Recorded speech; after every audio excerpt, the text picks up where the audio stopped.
As the only voice of Parti Sosialis Malaysia in the Dewan Rakyat, physician Dr. Michael Jayakumar Devaraj doesn't have the privilege of standing on the shoulders of giants. However, he has not let this become a deterrent in his struggle. After wrestling the Sungai Siput parliamentary seat from then MIC President Sami Velu in 2008, he has stood his ground and made his voice heard. His latest book, An Alternative Vision for Malaysia, is a document of his journey, digging deep into the failures of modern capitalism in Malaysia, as well as proposals for a brighter tomorrow for all of us. Dr. Kumar, thank you for joining us today. First of all, congratulations on the launch of your new book. So tell us, YB, the essence of your vision for Malaysia. Okay, my vision, or the PSM's vision, is to look at things from outside the box. I think for a very long time we're looking at things within the neo-liberal framework of things. So the idea of this book is to say we should maybe start looking at things from a different framework that doesn't put profits at the center of everything, that is not predicated upon incessant growth. The system we have now, we must have growth of our GDP of 5%, 6% every year. And we're saying, look, this cannot carry on for the next 30 years. If we want to grow, if other countries also want to grow at 5-6%, what's going to happen to carbon dioxide emissions? You know, so as a world, as a society, global society, we've got to think about how much more of this incessant growth the environment can take. So we say we've got to look at, you know, a system that can survive without having this growth. Our economists will tell us we must grow. Everyone wants to keep growing at 6%. Whereas the environment can't take it. You know, our carbon dioxide levels are so high. You know, there's already global, you know, warming taking place. So we are saying that we've got to look at it, you know, and if capitalism cannot survive without growing, then maybe capitalism is becoming toxic for the planet. So we've got to think in terms of a post-capitalist society, whatever you want to call it. A society that doesn't put growth as the main parameter, that doesn't put profits at the center of society, that puts human needs, you know, and taking care of the environment in a much more important position. So I think we're coming from that angle, that we need to change the whole way we look at growth, we look at society, and I think it's important for the future. Yes, I can see your perspective, but unfortunately when you take a look around, many people believe that the concept of socialism is outdated and it's no longer relevant. See, many of people see it as backwards or even destructive, so what do you say to that? Well, I would just say that you shouldn't be careful about throwing away the baby with the bathwater. You know, the attempts at socialism in the last century, many of them ended quite badly. You know, now we got to see whether that bad ending or the mistakes they made is integral to the whole socialist experiment, or is it specific to those countries experimenting with socialism? You know, I think that's a very important question. You know, so yes, you're right. I think a lot of people think that socialism leads to an authoritarian dictatorship. You know, but the question is that really true? Can we have a socialist society which is also democratic at the same time? And we in the PSM believe it can be done. We believe what happened in the USSR is because of the very backward nature of that society when they became socialist or tried to become socialist.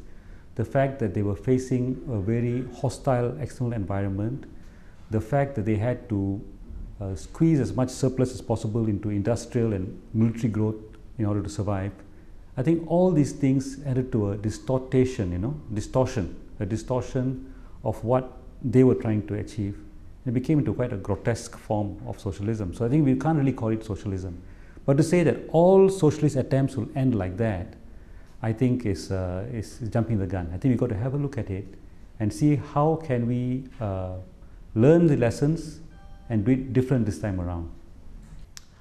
Yeah, most ideologies are based off an ideal. Socialism, communism, democracy, even capitalism is based off an ideal. So what is the ideal that you envision as an end game, particularly for Malaysia? End game, I think, is a long way away. I think our vision would be something that we'll have to evolve, you know, together with society, you know. But I think what are the main aims would be, you know, we want to redistribute the wealth in a more fair way. We want to have a society that's got more solidarity among people and with the environment. A society and economy that doesn't add to the environmental burden. These are the things that we're looking at, but the exact forms this will take, I think that's got to be through a process of evolution. You believe in the principle of people over profit. So in Malaysia's struggle to go towards becoming a high-income nation by 2020, as proposed by former Prime Minister Tun Mahathir, do you think there is a significant portion of people committed to the cause of putting people before profit? I think there are quite a number of people who would think in that direction, because this the Wawasan 2020 is based on a neoliberal format in which we are relying on getting foreign investment to come invest in the country. And because you want foreign investment, we've got to keep our wages down. We can't, so when you talk about increasing the minimum wage, the first thing we are told is that if we do that, we won't get foreign investors, and the country won't grow, then everyone affected.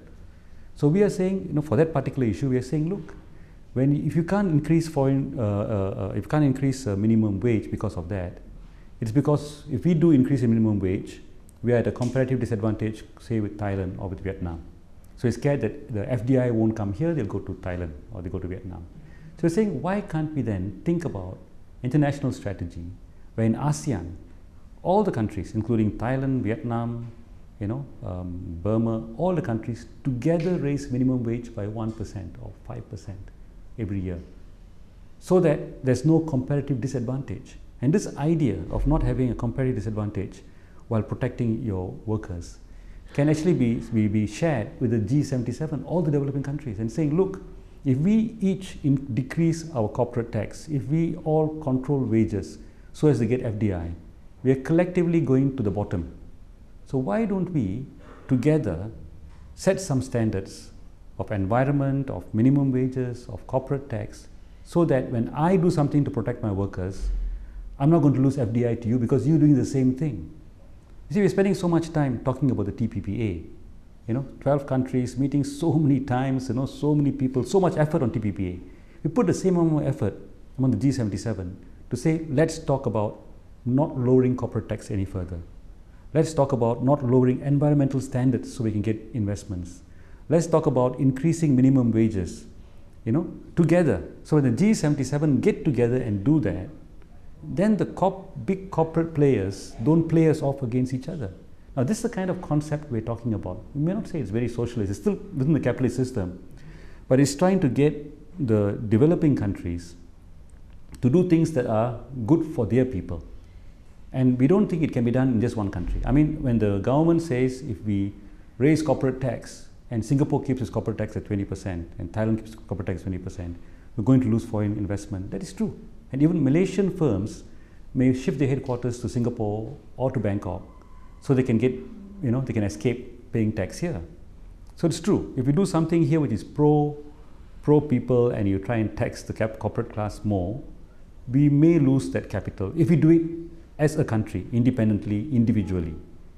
But that's why we need to talk about, can we do it as a G77? Can we resurrect the spirit of Bandung of 1955, when Sukarno and Nehru and Nasser and all the world leaders got together to talk about how to develop the third world. We could resurrect, and I think Malaysia can play a role in that. And there are already countries doing that. I mean, in Latin America, there's been a revolt against America. They refused to sign the FTA with America, and they got their own FTA kind of thing.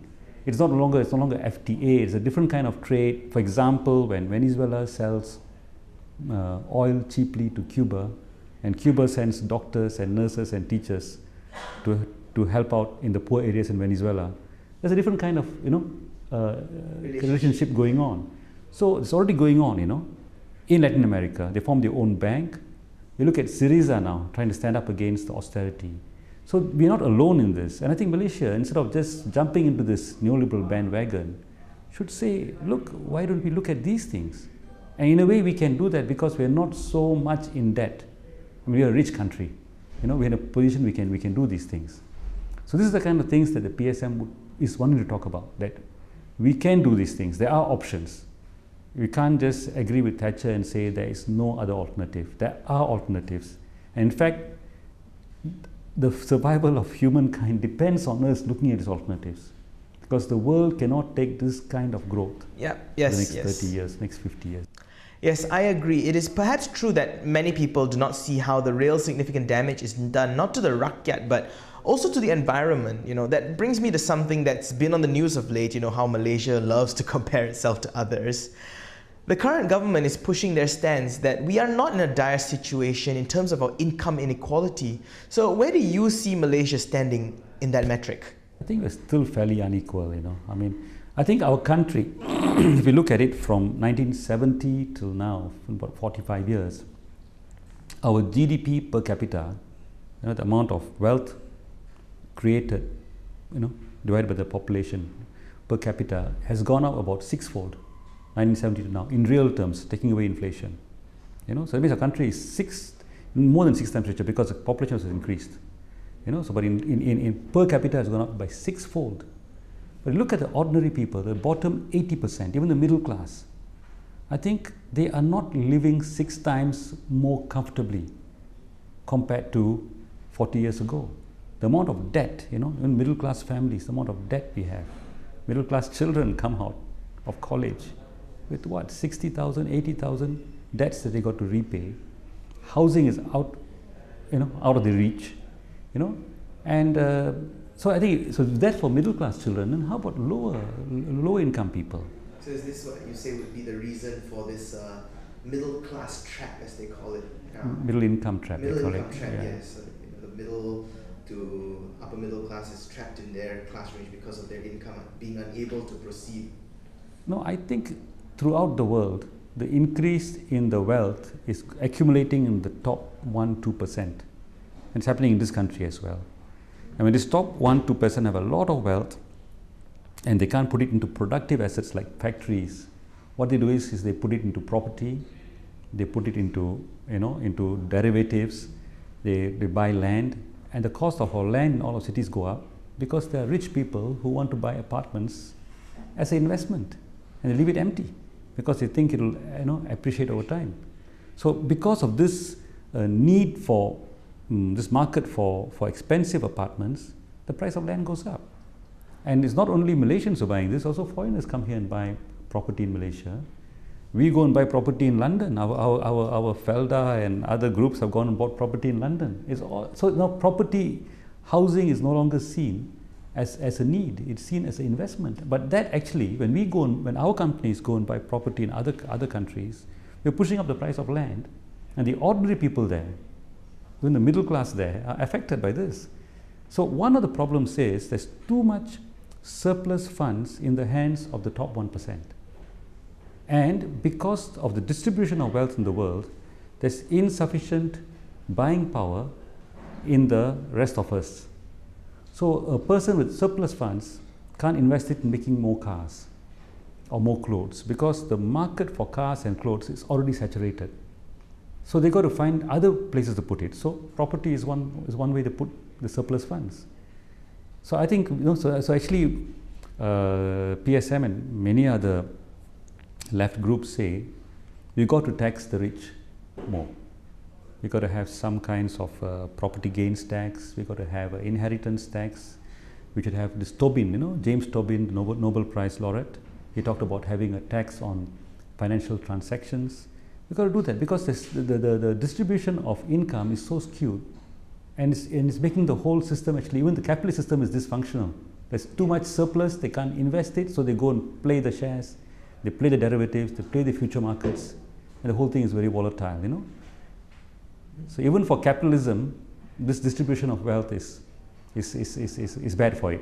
Yes, I am with you on that. And since you brought up taxes and of course what you propose as a fairer way to go about implementing them, I would like to hear what your take on GST is. We've been against GST, because GST is a step in the wrong direction. And basically our government brings in GST because they want to bring corporate tax down. They want to bring corporate tax down because they want to attract more FDI. They're competing with Thailand, they're competing with Singapore. So I think that's the wrong direction to go. Because if we bring down our corporate tax, then if Thailand does the same, then what are they going to do? Are they going to do the same thing again next year? Then you're going to push up GST some more. So the direction is wrong, I mean, we're talking about our household debt is 87% of GDP. 87%. That means it's not talking about government debt. What households owe to banks is 87%. And household income isn't the whole of GDP. It's only 50% of GDP. So that means the household debt actually is 87 times 2 of household income. If you take household debt upon total household income for a year, it is about 175% on the whole. And you're just talking about debt to financial institutions that are registered. You're not talking of chetty loans, you're not talking of along, you're not talking about the kutu people play. So the thing is, that means the poorer families, their household debt is about 3 times their income for the year. You know? So what I'm trying to say is, this is a wrong time when people are already staggering under such a lot of debt. You know, if your debt is 300% of your income, can you imagine how much is your interest payment alone? You know, so so you're talking of humongous amounts of debts. We've got to think of how to bring the debt level down. Wrong time to bring GST. You know, so we've been against GST all this while, but well, I think we lost that particular round. But I think it's going to make things more difficult for people. It is still very commendable of you to put that viewpoint forward. I think PSM put its foot down and made it very, very clear that day when you had that protest in front of the customs office. And now, while browsing through your book, I've noticed you wrote about this thing called commodification. And this is very much in tune with what Margaret Thatcher had outlined, you know, the privatization of utilities, so on and so forth. But would it be fair to say that it has kept the standard of living here in Malaysia stagnant in a way? It's like, you know, we're facing water issues here in Selangor, and we have the highest broadband internet bandwidth costs in the Southeast Asian region, and even some districts are currently facing electrical issues. You know, towns don't have electricity in some cases. So if you believe that capitalism has failed here in terms of, you know, dealing with commodities, dealing with utilities and probably the like, you know, what is the solution you propose? I think two issues here. One is about commodification. We feel that things like healthcare shouldn't be seen as a commodity. Once you see it as a commodity, then it is okay to do business with it, to make profits out of it.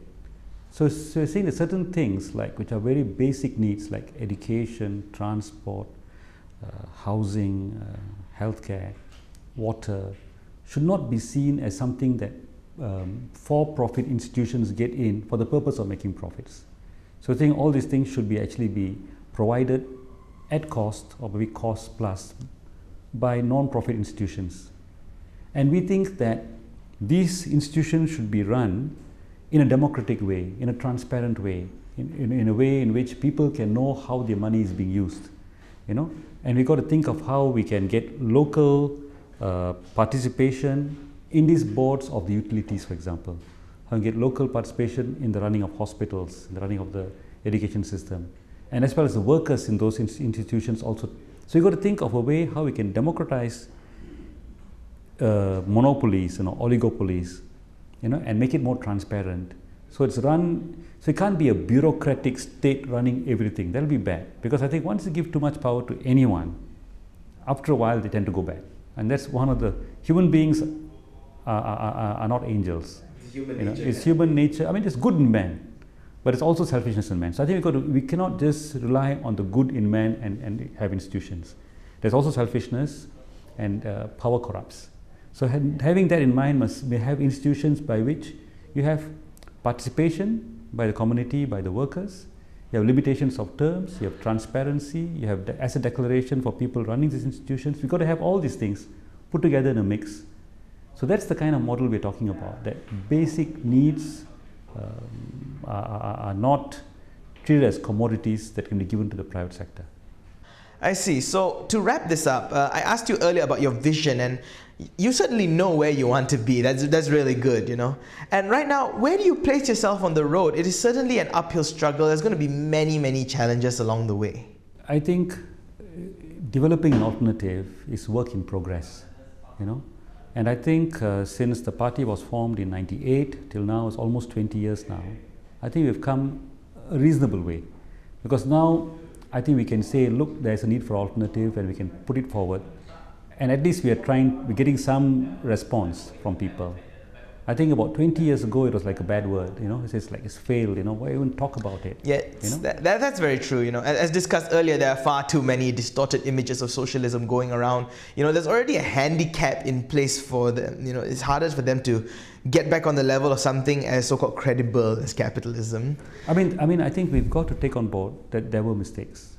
That a lot of those states, look at North Korea, for example, they're communist, but what a grotesque, you know, state that is, you know. So I think we've got to say things went wrong. And I think the biggest problem that all these 20th century so-called communist countries was a democratic deficit. There was too much centralization, there was no checks and balance, and power corrupted them, you know. Okay, maybe you can say there was also external, you know, there's a Cold War going on, you know, the CIA was trying to, you know, was trying to destabilize them and all that. So they were, that made them a bit more cagey and, you know, yeah. but basically it's a democratic deficit.